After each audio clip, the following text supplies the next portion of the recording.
Hello everyone and welcome to Virtual Nepali channel. Today I'm going to show you how to fill out the ds260 form by yourself.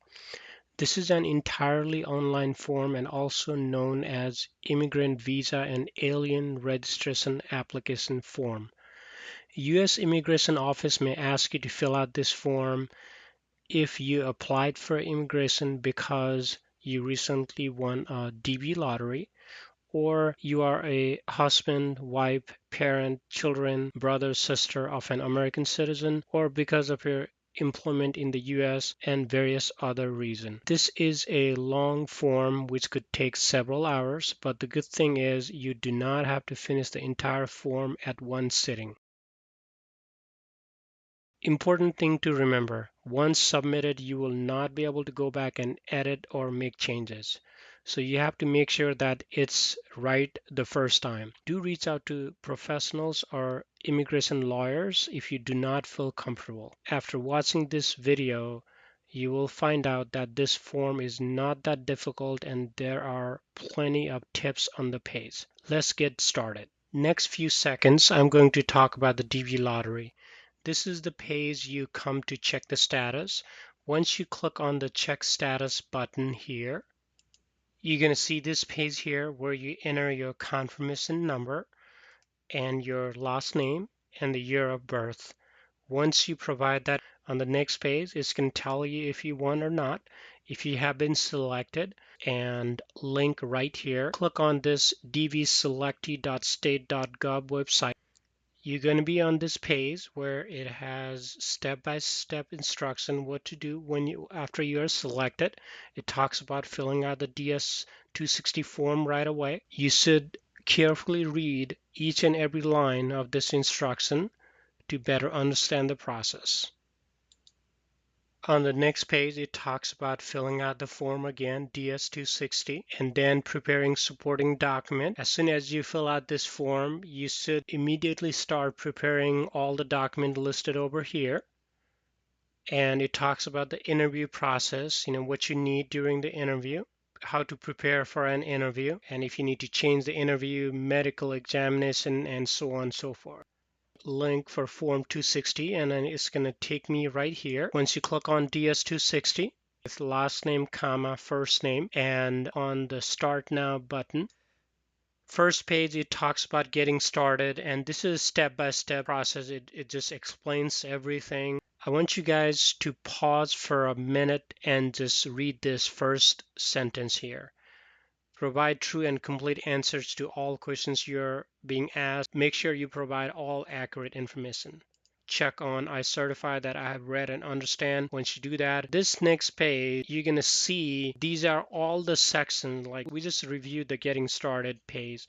And after that, you'll be entering your personal information 1 and 2, address and phone, family, previous year's travel, work, education, training, security, and background, social security number before you finish the entire form. So again, right here it talks about, it could take at least 120 minutes to complete this entire form, like 2 hours. So first section, your personal information, you got to provide your last name and then your given name, your first name right here. And here is the example right here. And on the right hand side, helps and tips, what to enter, and full name in native alphabet. So if your alphabet is different than English, you may not be able to enter it. In my case, I couldn't enter it. It is different than English, so I just clicked on technology not available. It asks you about your other names or aliases. Next, your gender, marital status, and date of birth, city of birth, state, and country. And next page, you're going to provide your nationality and your document title and the passport number right here. The issuing country, issue date, and the expiration date when your passport will expire. And it asks you about whether you hold a dual citizenship. In my case, the answer was no. The next section, I'm going to have to provide my address. If you had several addresses, then you're going to have to list them all out here.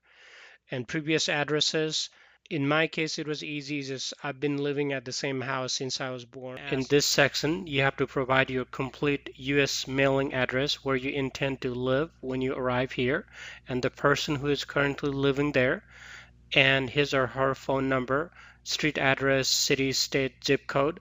Make sure that information is valid. This is the same address where U.S. Immigration Office will send you your green card. Here it is asking you whether you want your green card to be mailed to the address listed above or not.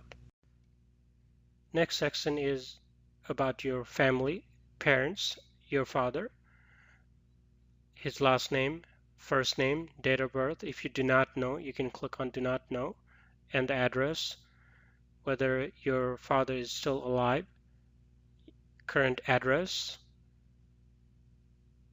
Further down is about your mom, her last name at birth, first name, date of birth, place, city, state, country, and whether she's still alive and if your mom still lives with your dad.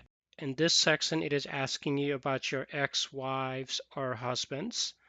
Next section, it will ask you about your children. Just provide accurate detail. If you ever been to the United States, have you ever been issued a US visa? If you were refused a US visa. Next section, from this drop down, you select your occupation. If you are a student, you can select that one as well and provide your school name or your employer name and their address. And if you have more than one occupation, you select in here. And it is talking about which occupation you intend to work when you are in the US. There's a drop down to select from. If you're going to continue your study, you can select student, or if you can be working in a certain field, the choice would be there. And next, once you're done with your current work and education and training, you're going to have to provide your details about your previous work, education, and training information here. If you're previously employed, you select yes or no, and then their address, name, and so on and so forth. Job title, telephone number, supervisor's name, employment date from start, and when you ended the job. It's asking whether that job required 2 years of education or training or not. In this section here, you have to describe type of work and your duties. In this section, it is asking you about your high school diploma, 12 year of school and above.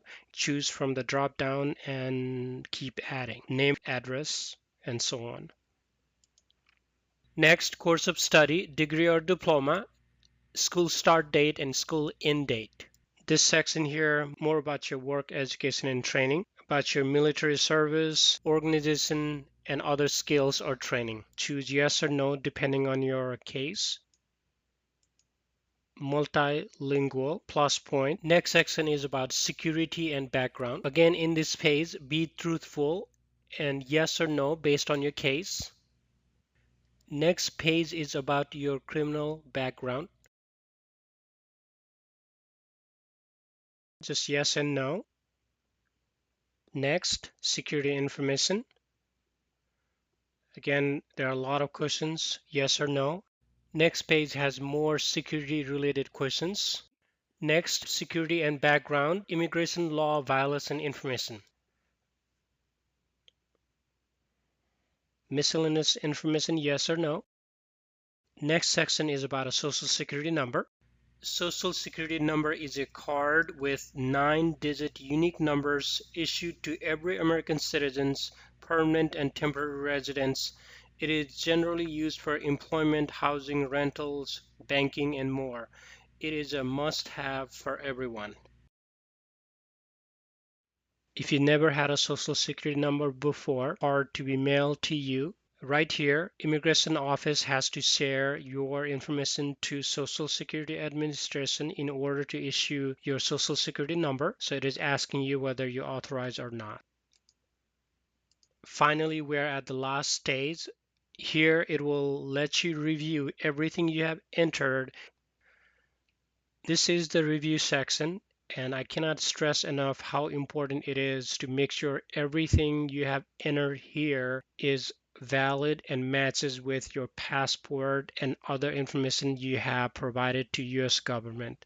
If you need to make changes, you click on edit or view personal information to make changes. All the Q&A, you can make changes here.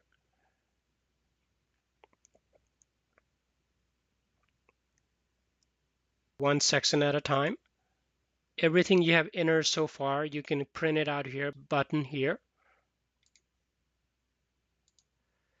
And this is the last step to sign and submit your form. Read this page carefully.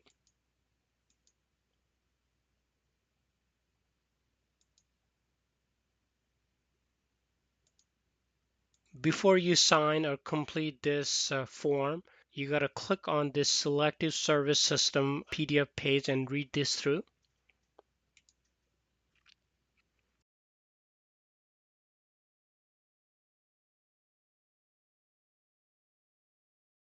This page is simply talking about if you are between 18 and 26-year-old when you enter the United States, you must register with the U.S. Selective Service System within 30 days.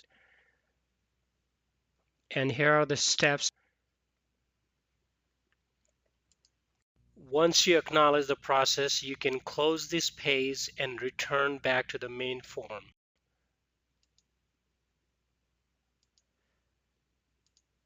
And here's the last step. You enter your case number.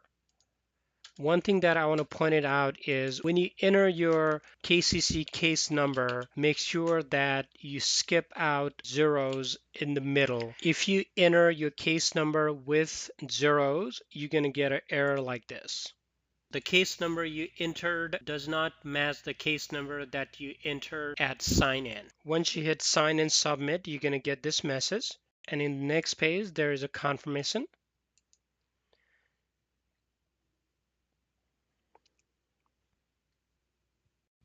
Here you can print your confirmation ds260 form and email a copy. For all DV lottery applicants, next steps are listed right here. Here, my immigrant visa application status has now changed to completed. Once you submit your ds260 form, you will receive an email from state.gov address with an attachment like this, stating that you will be contacted if your information was incomplete. Otherwise, you are just waiting for a visa number and an interview date. On average, applicants have to wait anywhere between 4 to 6 months. Again, this is just an estimate. If you'd like to see a list of all questions from DS260 immigrant visa application form, please see description section down below. And I want to thank everyone for watching. Please subscribe this channel, share, and leave your comments down below. Good luck, everyone.